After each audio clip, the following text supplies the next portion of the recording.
Hey guys, welcome to another episode of Amber Unfiltered. Today I wanted to talk to you guys about this movie that I just watched. I literally just got home from the theater. It's called Sisu Road to Revenge. But before I do that, don't forget to like, comment, and subscribe. Also, if you want to cash at me at Amber Unfiltered Show, that'd be greatly appreciated. So I did something a little bit different. I'm also rushing. I swear to God, every video I do now, I'm rushing because I'm in between going somewhere or waiting for something to happen. But my husband is literally on his way home. I have been so distraught without this man. Not really, but like really.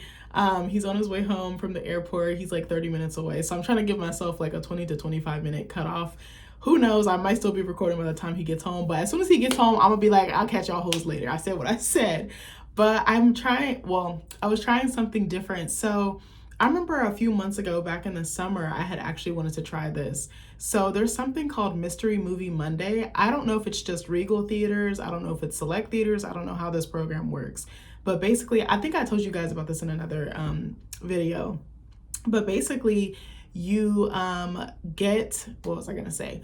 You can get a ticket to the movie. So you buy the ticket, but you don't know anything about the movie except the runtime. So you literally don't know until you get into the theaters. And if you know me, I'm someone who has tons of anxiety. I hate fucking surprises. Even if it's for something good like my birthday or a holiday, or just because, you know, someone genuinely wants to do something kind or an act of kindness for me, I literally cannot do it. I'm like, oh, I'm allergic, because it's like the fear of the unknown and that uncertainty. But I'm like, I'm trying to be better, and I'm trying to like open myself up a little bit more. So I'm like, all right, let me just, you know, try something different. And I was like, I don't really want to sit in the house all day. Like, I was literally dead from hosting the Friendsgiving yesterday, which I plan to make another video for you guys on. But I literally just laid in bed all day. I fucking napped. It was so glorious. But anyway, I was like, I want to do something. I'm normally the type of person, once I'm in the house, I don't want to leave unless it's for something specific like work or something like that, or something I really, really need to get done. But I was like, I'm going to push myself. I'm trying new things. I'm trying to be more open-minded, trying to just go with the flow and just do things a little bit differently that are outside my normal zone or comfort zone. So I saw that there was one today, and I was like, oh my God, I'm going to do it. I was like, I don't even know what movie I'm about to watch. I was like, what if I fucking hate it? And I told myself, just be open-minded, stay until the whole time, because it's like you spent money to be here. And also the other kicker is the tickets are only $5. With tax, it's like $7. I was like, that is such a good fucking deal. And I was actually shocked that there was only one seat left in my row. There was a lot of people in the theater. Actually, there was more people in this showing than there was the Dom I Love movie that I just saw last week. Yeah, I saw it did I see it on Tuesday? It was either Tuesday. Yeah, I think I went Tuesday morning because the next day I had work. So I was like, literally today's my only day, because I knew I had stuff to do for the rest of the week, especially in preparation of the party. But I was also doing like fun events and stuff like that. Like I went to a publishing conference for authors over the weekend, and that was really, really fun. But anyway, so I wanted to talk to you guys about this real quick. I suggest, if you have never tried the Mystery Movie Monday, try it. Like, it's just something to do. It's something to get you out of the house. The movie was only like an hour and a half. It said like an hour and 45 minutes, but really it was a little bit shorter than that. I really, really enjoyed this movie. I was actually shocked because I was like, I normally don't like war movies. I don't like anything with like, you know, a like militaristic feel. I don't really like stuff like that. Like, I don't really like war action movies, and that's what this would be classified as. But I don't know. The character was like compelling enough to keep me engaged. I was gonna do like a play-by-play of it, but I really don't have time for that. So I guess I'll just tell you like what I liked about it. So basically this guy, I think this is a sequel too. I'd never even heard of this movie before. I thought it was a foreign film, but it looks like it has some American European influences. Like there's like a hybrid, like a fusion of the two cultures. But yeah, I'd never heard of this character. I'd never heard anything about it. So this guy, he's basically like a colonel or like a military leader, and he goes on a killing spree because his family is murdered. So it's like all his grief and anguish he channels out there in the field, but then there's so many casualties and so many deaths that happen under his thumb and his leadership, his regime. So it was really interesting. Like the character really didn't have a lot to say, which I thought was interesting. I feel like this is almost like a John Wick. If John Wick was much, much older, like if he was like 60, and if he was like in the European countryside somewhere. Like that's what I kind of feel like this film was, but it had a little bit of a more of a emotional pull. Like John Wick had it, and they kind of had similarities in the sense that they lost their families. You know, John Wick lost his wife. He had the dog that was like the last connection he had to his wife. But in Sisu, like he had a whole family. Not to say that one had more family than the other, but I mean, like, he had kids. Like, he had people that were supposed to carry on his legacy, and they couldn't, because they were killed. And Stephen Lang from Avatar, if you know Colonel Quaritch, who hunts Jake Sully down in the first and second movies, and who's going to do this again in the third movie, he actually plays his adversary, and I think there's perfect chemistry with them. I think that there was really good comedic timing in this movie. What was so unbelievable, I think this movie did a great job with suspension of disbelief, but I was just like, these scenes are so unbelievable. And I'm going to tell you what, God, I can't talk. Sorry. I'm so excited because my husband's coming home, but I'm also excited to do this video, and I feel like I'm trying to hurry up, so forgive me. So I want to tell you guys what suspension of disbelief is. I've heard of this before, but I recently came across this saying again when I went to the writer's retreat a few months ago. So basically, suspension of disbelief is the audience's willingness to set aside critical thinking and believe in the reality of a work of fiction for the sake of enjoyment. It involves emotionally investing in a story, allowing the audience to accept an alternate reality presented in a movie, book, or other art form, and is often seen as a temporary contract between the creator and the audience. So it says, for example, viewers might accept that characters can fly, or that a hobbit can carry a ring across a fictional land because they are enjoying the story. So yeah, I definitely feel like there was a lot of that in this one, just because the action sequences were so bold and so in your face, but it almost like seemed unbelievable that he was going to be able to escape danger as much as he did. Like, it was just one thing after another, and they broke this up in chapters, which I actually really liked. Like, I think chapter 2, was it chapter 2 or chapter 3, was called Motor Mayhem, and it was like, you know, the typical action scene where they're driving and there's deaths, there's fight sequences and stuff like that, and explosions and shit like that. But it was just so crazy. Like, there was one scene, okay, I think it was it chapter 3? What was it called? Incoming. And it was either chapter 3 or chapter 4.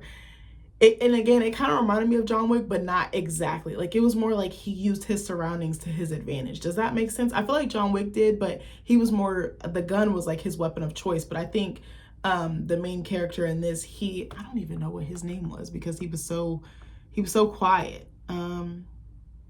Was it Tommy Corpy or Corpi? Sorry, I didn't even get his name. That's so sad because I sat here for a whole hour and a half and I watched this man dominate and take up space on the screen. But anyway, there was a scene where he was being chased by 2 helicopters, not helicopters, like fighter jets, like fighter pilots. And every time you thought that he was gonna be like demolished, he somehow got out of it. Like, and something I really like, let me go back, the beginning scene, I really like the opening sequences, and there's some gorgeous camera work in this movie as well. But something I really liked was how they touched on the themes of like family, loss, and grief, and how family is the foundation that holds you steady, that allows you to be planted, to be grounded, to be rooted. I really like that concept, and we kept seeing that theme or that motif present itself throughout the movie, and I really appreciated that.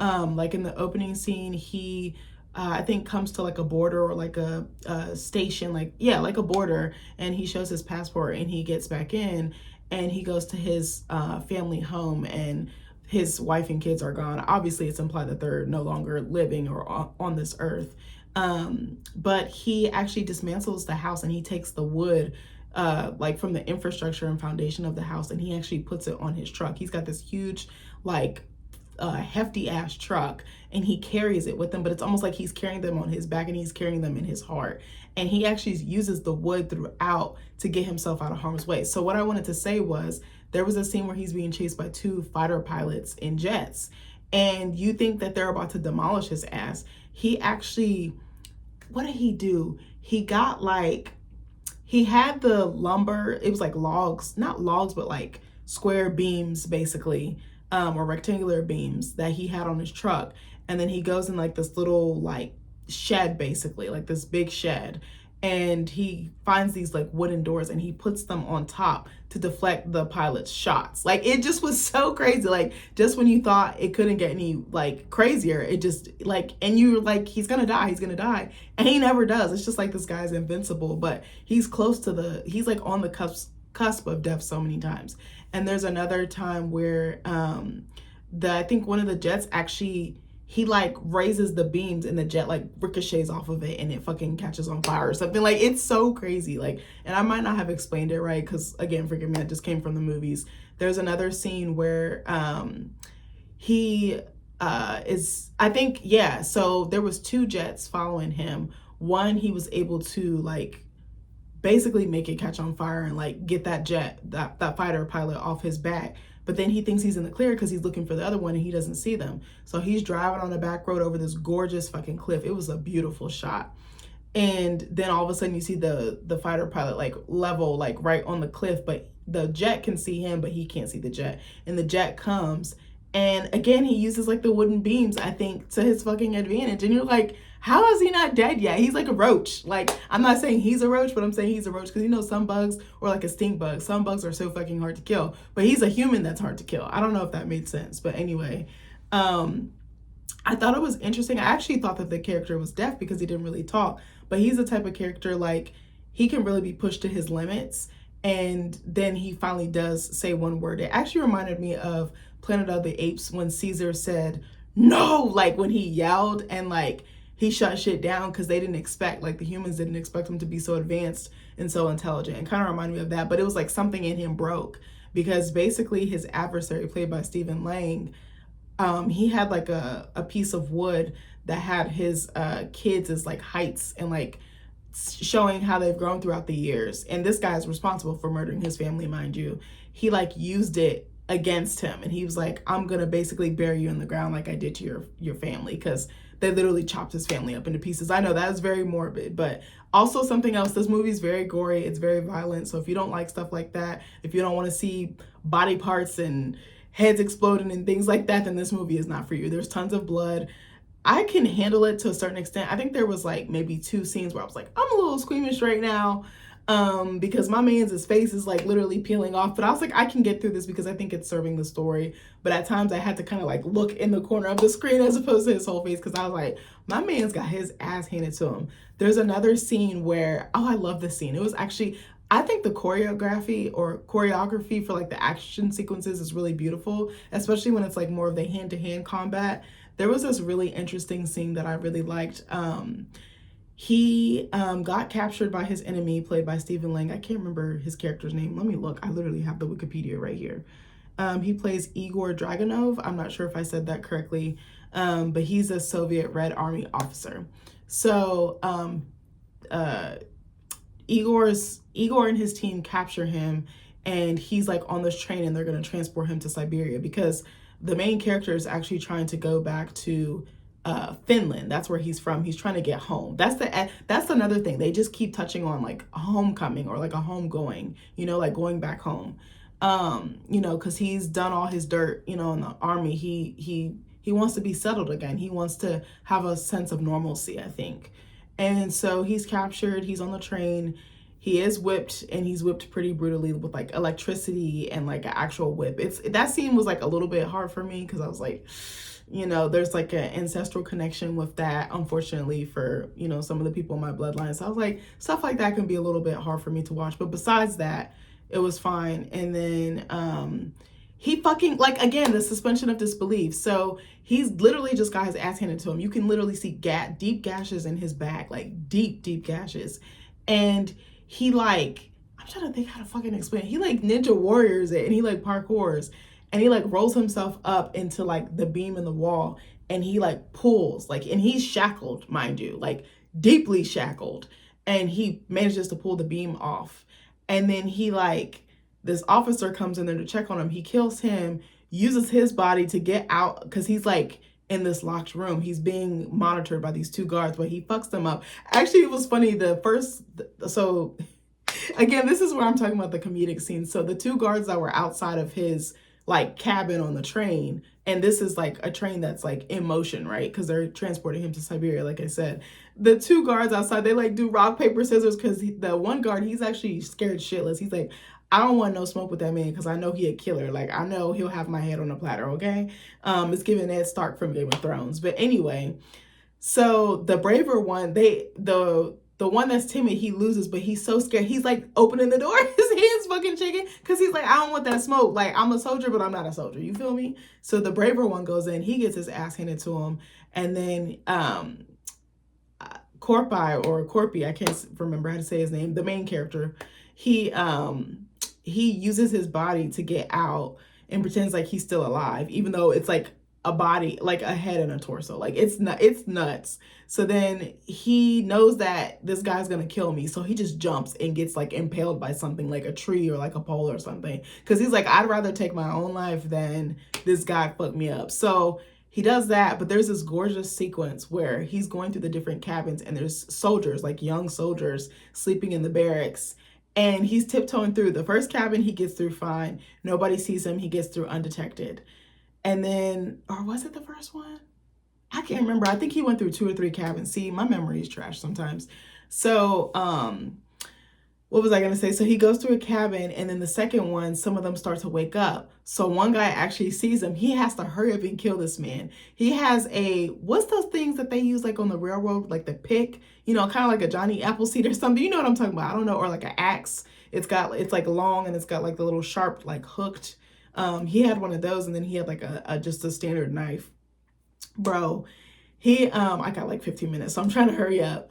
So he has that. He just fucking chucks the fucking axe, and the guy is just right. He's like sequestered to the door. It was crazy. Like, again, the action sequences are tight. I forgot how much I liked action movies because I kind of steered away from them because I feel like they started getting very predictable, and Hollywood was like churning out the same old content over and over again. Also, sidebar, there's a movie called Crime 101 that I think I want to see. It comes out in February with Chris Hemsworth, Halle Berry, Mark Ruffalo, and who's the other person?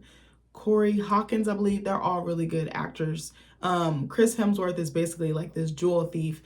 He goes on heists and he lives a very luxe lifestyle. So he meets Halle Berry's character and he's trying to convince her to get in the game, but then he's also being hunted by the feds. Like, it looks really interesting. I was like, I never thought I would see Chris Hemsworth and Halle Berry like on the same screen, but I was like, that's an interesting pairing. Like, I love actors and actresses because they're just committed to doing the work and telling the stories. And I love the combinations. You never know who will really have that solid chemistry and be able to tell such a unique and an amazing story. But anyway, I know I got off topic.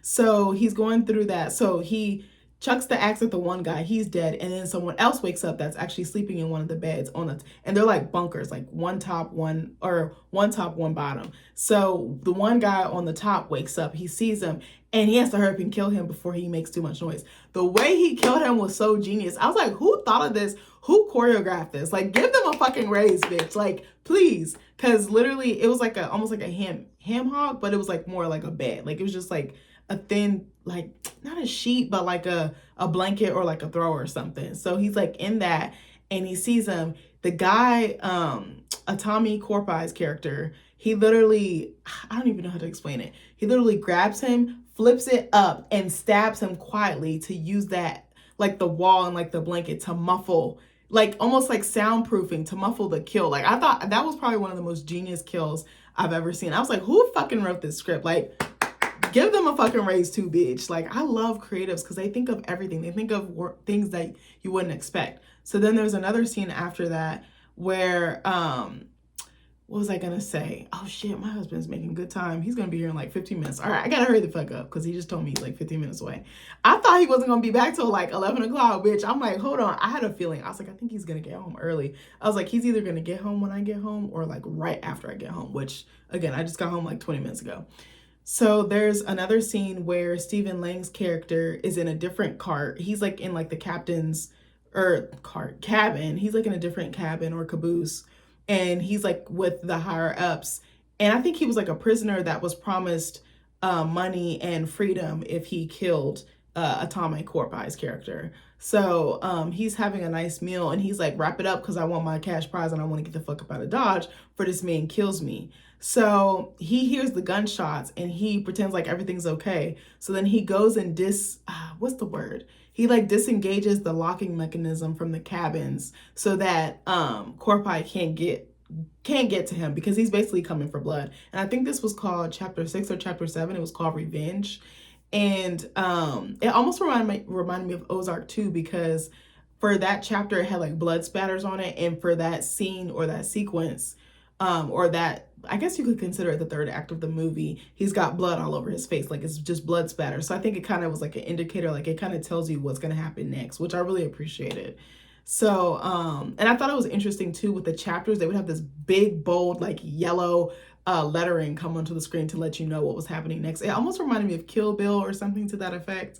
So he disengages the locking mechanism and there's this big fucking nuke on it. And he's like, shit. So he thinks he got away. Nope. He fucking lights up the nuke. That's what I'm saying, the suspension of disbelief. He lights up the nuke and he fucking releases it. Actually, no, he doesn't release it right away. It's taking some time to light up, but they have a fight scene. And I thought it was really realistic because they were much older, so they wouldn't be as fast as like a Keanu Reeves and John Wick. Even though Keanu Reeves is probably what, like in his 50s, but he's been doing this a long time. Not to shit on these actors, but I'm just saying as a reference. So they have a fight sequence and it shows like how tired they are because they're not young men anymore. They've been doing this for 20 and 30 years, killing, fighting, combat, war, like it's in their blood, it's in their DNA. So they fight, and then Corpai's getting his ass handed to him by Stephen Lang's character. Like, I thought he was about to fuck his ass up. Like, I was like, are you gonna kill him or not? But he doesn't kill him. He just beats him up just badly enough to where he doesn't want to get back up. And then all of a sudden, the fucking nuke goes off. The nuke is literally pointing, like, it's touching Stephen Lang's nose. And it was so interesting. Like, the missile, like, kind of caved into his face and it went boom. Like, it was so tight. I was like, oh my God. So I just want to give them a shout out. This movie was really good. I'm glad I got out of the house. I'm glad I tried a movie that I wouldn't have normally gone to, because I feel like when you're an art leaning person and you enjoy art and you make art yourself, you have very specific tastes. So it can be easy to pigeonhole yourself into specific art. But sometimes I think it's good to try art that's outside of your normal comfort zone. I know I keep saying comfort zone a lot, but that's the only word I can think. And your specific taste or your specific preference. And there's nothing wrong with having taste or preferences. But I liked, I remember this kind of reminds me of when I was in a book club with my two aunts and my one of my close friends. We had other people in the group, but they kind of started tapering out and they weren't really active readers like us. But we had a book club for like a good year or so, year and a half. And they had me reading stuff that I was like, I don't know. Like, I was very biased. I was very closed-minded. And then when I read it, I absolutely loved it. So I want to kind of encourage people to do the same thing. Try something regardless of what it is or what you're doing. Like, try something that you wouldn't normally, because you never know how you might enjoy it, and you might find something out of it that you like and might want to continue doing in the future. Like if it's a hobby or just the type of art and the type of mediums that you're taking in and you're absorbing as an art lover or a spectator, but that or even a creative if you are a creative. But I really enjoyed this movie and I loved the ending. The ending actually made a lot of sense, and it showed how he was vulnerable and found his own family. And also the dog was kind of like an anchor for him too. He kind of reminded him of his humanity. I loved how they touched on the human condition, how grief and love and loss can kind of be, they can be all complex feelings, but feelings that you can also feel simultaneously. I thought that was interesting.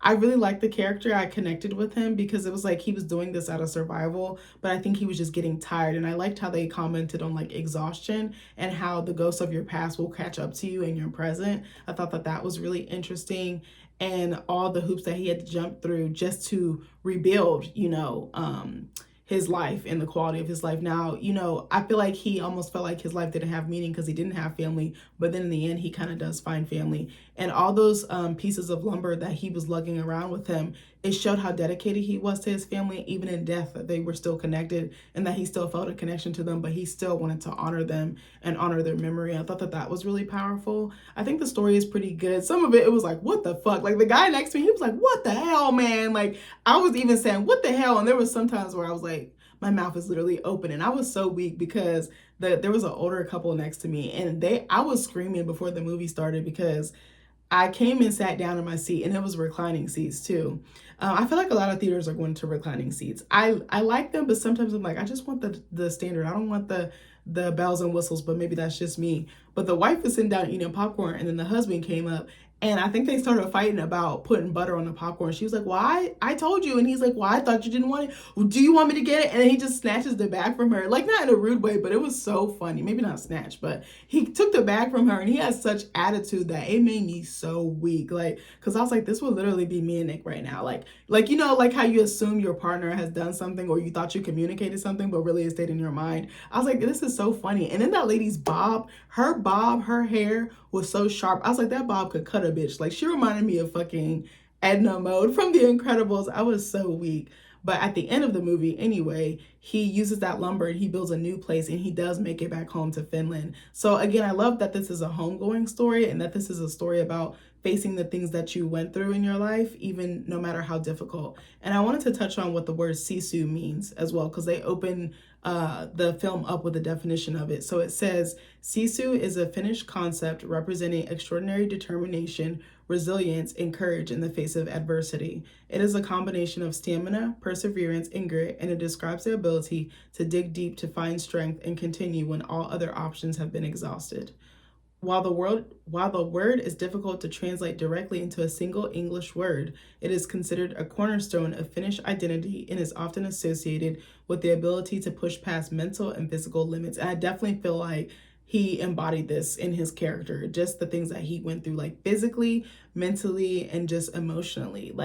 And there was a scene where I think it was the scene at the end when he's building his house and he thinks that someone's coming to attack him because they all have like tools and stuff, and it's like a gang of them. He thinks that he's gonna have to fight, and he's on the defense, and he picks up his tool and then he puts it down. He's like very disarmed because they're like, no, we're here to help you. We thought you could use some support.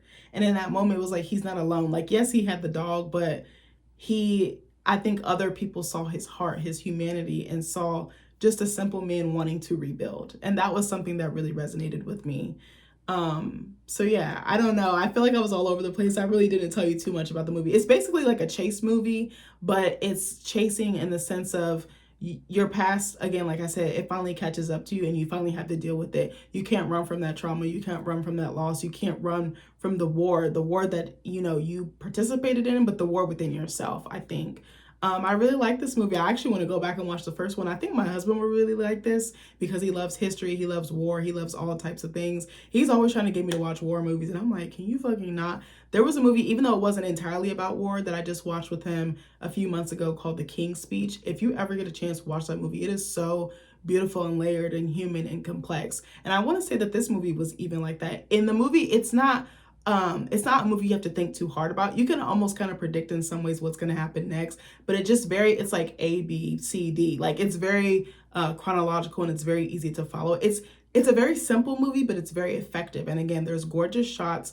The acting is pretty good. Like, don't go into it just simply focusing on the acting. I think the story, I know that the acting and the story go hand in hand, but the story is really the heart of this. And I think the cinematography, and I think the character's evolution, he doesn't stay the same. In the end, he does soften up, he does become vulnerable, and he does settle down somewhere, and he does plant new roots, using, old roots from his past. But anyways, I'm about to hop off because I think he's gonna be here in a couple of minutes. I'm so excited. Oh my gosh, this felt like the longest fucking week of my life, bitch. But anyways, I hope you guys give the Mystery Movie Monday a chance, even if it's not in a theater near you. Maybe when you're on vacation or when you have some downtime and maybe you're somewhere else, just look at your local theater and see. I really miss going to the movies. I'm gonna try to be more proactive about it. It can be expensive, and a lot of the times I just wait because I'm like, it's gonna be on streaming anyway.